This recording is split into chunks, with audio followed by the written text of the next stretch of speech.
Johnny Mac. Ryan, baby, what's happening, baby? Hey, what's going on, man? How's it in Italy? It's beautiful, man. I love it. Wow. Life. Feet in the wall. Oh, man. I can't believe you're over there. You're always over here. I left 2 years ago. I got the hell out. I had to get out of New York. It was killing me. Oh, I bet you. I bet you. You know? So, what's like a daily life over there? You know, what's the difference between New York and Italy? Everything. No. It's, one, I have to start speaking a language because nobody speaks a word of English except my girlfriend and a couple of my friends. So I had to get on the English, I had to get on the Italian pretty quickly. As you can see, I got some dogs. You know, stop. Sorry about that, Johnny. No problema, brother. Well, that's what happens at family life, you know. So let's get down to some of the questions people ask me to ask you. Got it. Okay? What's the most important thing for you to join a band? You know, say you need your services and, you're going to join. What's some of the things, you think about or ask for? I don't really join the band. I just kind of get hired as a hired musician, you know. A lot of people ask me to join the bands, but, I just kind of do hired work because if I join the band, then I can't play with other people, you know. They usually have to sign a contract or something. So I just been working as a hired guy. Cool. They hire me to do the session, and I take the photos, and I'm like a band member, but I'm kind of like a hired gun, you know. Cool. It's just better for me that way. And then when you play somebody else's music, you kind of have to play it like they want it. You can't just say, "Hey, I'm John. I want to do my way." Like an example, when I joined Riot, I took Bobby Jazombeck's place, and I went to Japan, and I remember Bobby had some crazy drumming intros, and I did my own intro, and a lot of the people were like, "Why doesn't he play it like the album?" So I realized they're right. You know, if you get hired to be in somebody's group, you're going to have to do their thing, you know? Cool. And, but I put a little bit of my own touch in it. Cool. Now, as a hired gun, say you get into a band and stuff like that, and you really like it, but you don't get along with one of the members. What happens then? That's happened many, many times, man. I stay in my bunk on the tour bus. I don't come out. Yeah? No. A lot of times that happened, man. And you know what happened since like the early days, like when I was in like Powermad and stuff, I was still hired. And sometimes a lot of the people, they kind of get a little angry about that you didn't join their band and you're being paid and shit like that. So sometimes it gets tough to be the new guy. But it's what I know. It's what I like to do. I like to play all different types of music and stuff. I don't just like to do one thing. And Van Halen never called me. If Van Halen calls, I'll join the band. Cool. That would be great, too. Yeah. Johnny Van Halen. Yeah. Yeah, Johnny Van Halen. There you go. So what happens when, you're working as a session drummer and stuff like that, you get hired, and one guy's a superstar and he's a real asshole. You just go in there, play your stuff, and say, "Get the hell away from me," or how's that work? Yeah, I mean, it's happened before. If you get hired, you got to kind of shut your mouth and do your thing. But I just don't let them. I don't let them step on me though. You know, that's happened before. People they treat you pretty bad because you're the hired guy. But yeah, you just got to be cool and do your thing. The trick is to play your ass off, man, so they need you. Right. Now playing. Go ahead, Johnny. No, I'm saying like if I get hired to do somebody's record, my trick is I try to play so heavy and crazy on it where they have to hire me for the tour. Cool, very cool. That's good. You know. Yeah. So when you're doing drum clinics, and how does that compare to a live show? What I do is I do a lot, like, you remember my album Union Radio? Yes. I do tracks from that where I just put the backing track with no drums and I play along. I try to make it like a concert, even though it's a clinic. Right. And then I do songs from Arc, Burn the Sun, and then and then I demonstrate things I did, and I have a new drum book coming out, so I'm doing some stuff for my drum book, and I like doing clinics, man. They're cool. Cool. I remember that album coming out when we were down at the studio over in I think it was Long Island. Yeah. You remember that? I got a new one coming out. I'm putting a new band together and doing Union Radio 2, the second album. Cool. Tell me what's up with the Ark album. Okay, the reason I moved to Europe is because me and Tora tried to put the band together again, but the same problems happened.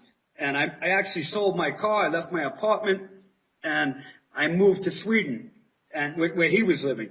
And we had a new singer, and we wrote the third album. We had all the songs ready, and then the same bullshit started again. And I just said, forget this, man. I can't do it with this guy anymore. So I was going to go back to the U.S., and my friend said, hey, come to Italy. I got a clinic for you. So I came to Italy, and I never left. I've been here for 2 years. Cool. It's not going to happen. Yeah, unfortunately, it's not going to happen, the Ark thing. I tried so many years to put the third album out, but just, me and him can't really work together. That sucks, but. Wow. Tell me a little bit about Holy Hell. You know.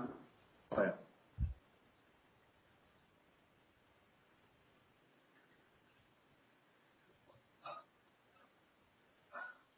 Holy Hell was great. We did, let me see, we did the new album, and I don't know what's happening right now. They're trying to put it together and mix it, and it's a really good record, man. Darkness Visible. And then we did like a promo tour, a lot of the festivals in this summer, opening up for Manowar. We did like Romania, we did Gods of Metal in Italy, and a bunch of festivals, Sweden Rock, and it was really cool, man. You know, a lot of big bands we were out there with, so it was fun.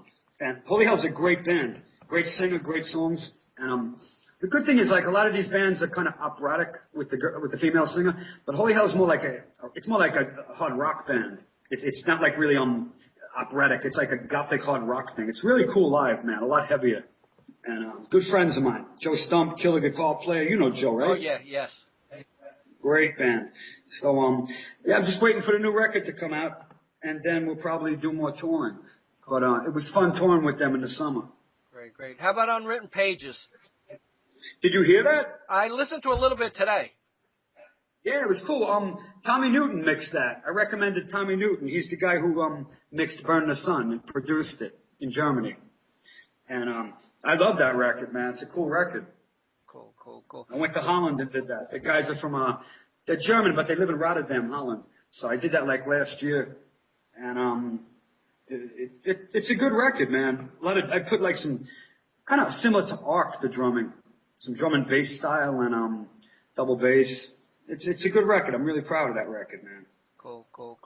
Now, when you go out on tour with different bands and stuff, is there any special things you ask for? Yeah, no peanut M&Ms, no green peanut M&Ms.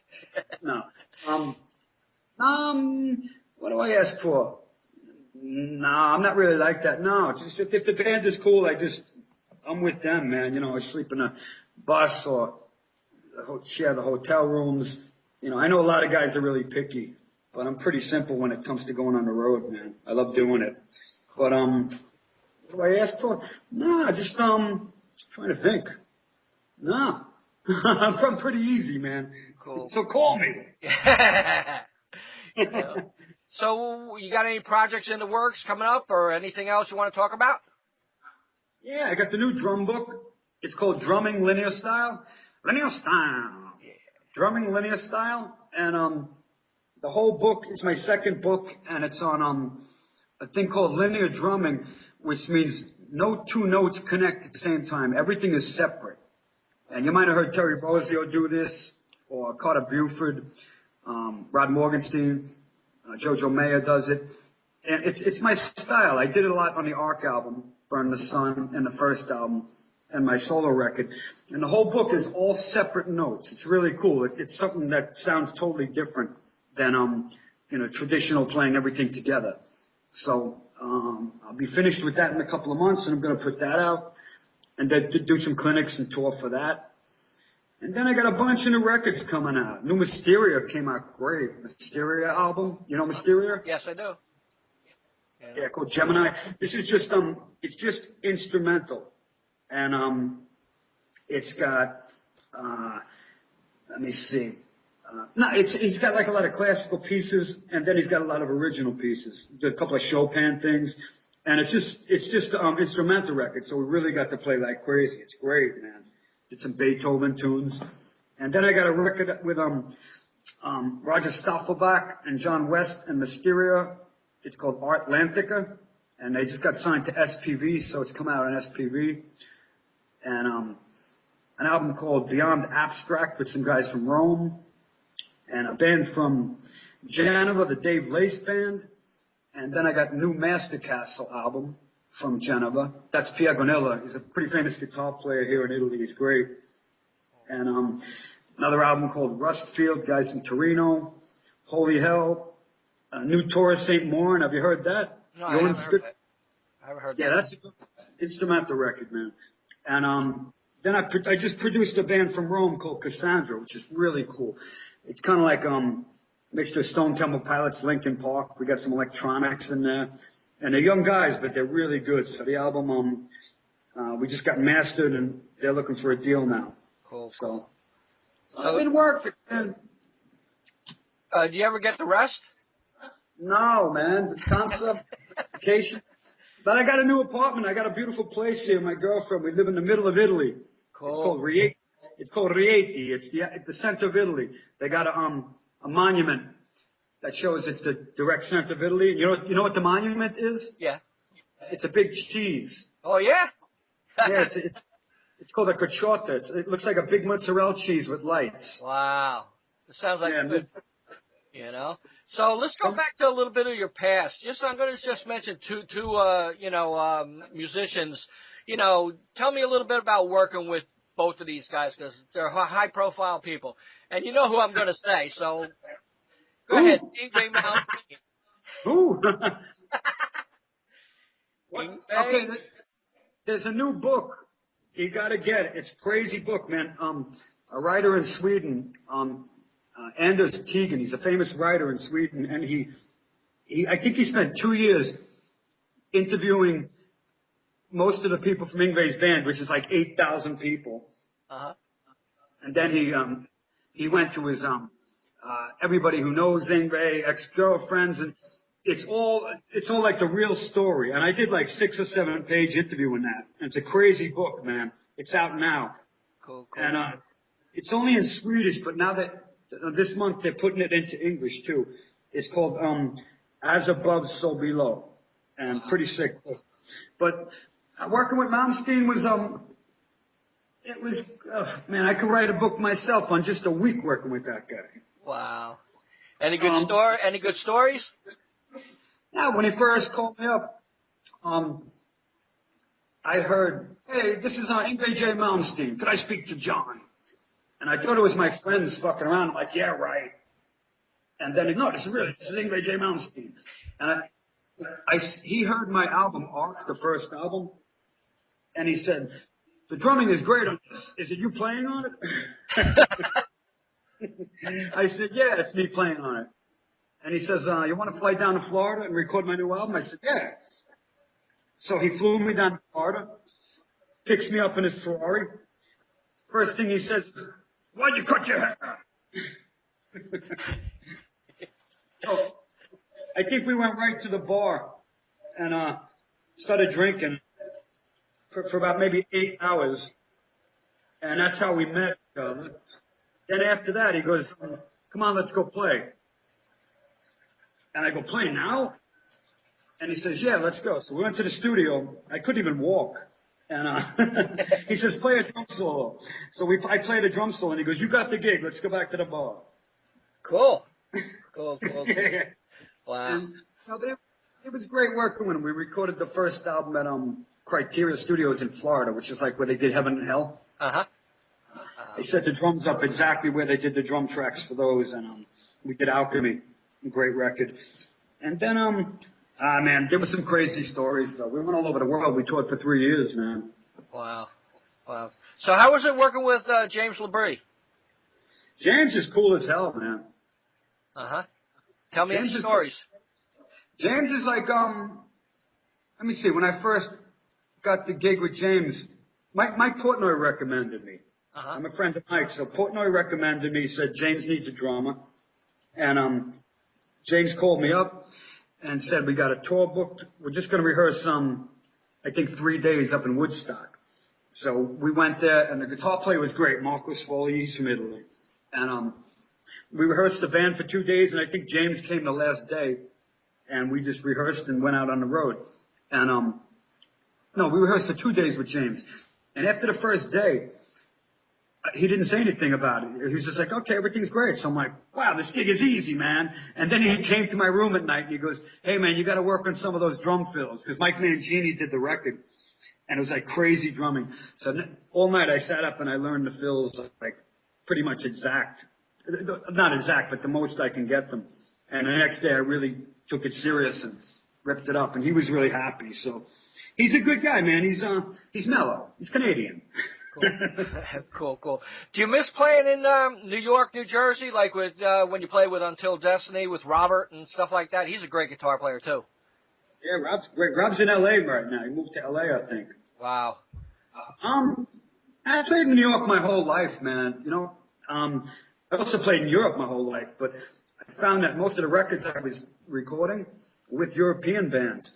And in New York, a lot of people never even heard of these bands. Right. So I'm like, I said to myself, what am I doing here? You know, as soon as I came to Europe, people were actually listening to the stuff. So it's just better for me here. I've been coming to Europe since I was like 18 and touring, but I love playing in New York, but it's not the easiest place to make a living because it's so damn expensive, and you know the gigs don't pay a lot, and you know it's just better for me here. Cool. So this is your home now, right? Yeah, I'm glad I moved over. So I'm staying in Italy here. Cool. I left Sweden 2 years ago, and this is my new home. But I go back to New York. I'm going to go back maybe in September. So maybe I'll book some gigs and play. We've got to get together, man. Oh, yeah, definitely. Have some dinner and enjoy ourselves. So, it was great talking to you, Johnny. And would you like to say anything to the people out there of the world? Rockeyez, kicks ass. Thank you, Johnny. Always good to talk to you. Always good. You got it, brother. Keep in touch with me, man. How's it going over there? How's it going? It's cold. Yeah? Fucking cold, yeah, in the 20s. Yeah, thanks a lot. You know? Okay, I'll talk to you soon, my friend. Keep in touch. Thanks a lot, Johnny. Bye. Bye-bye.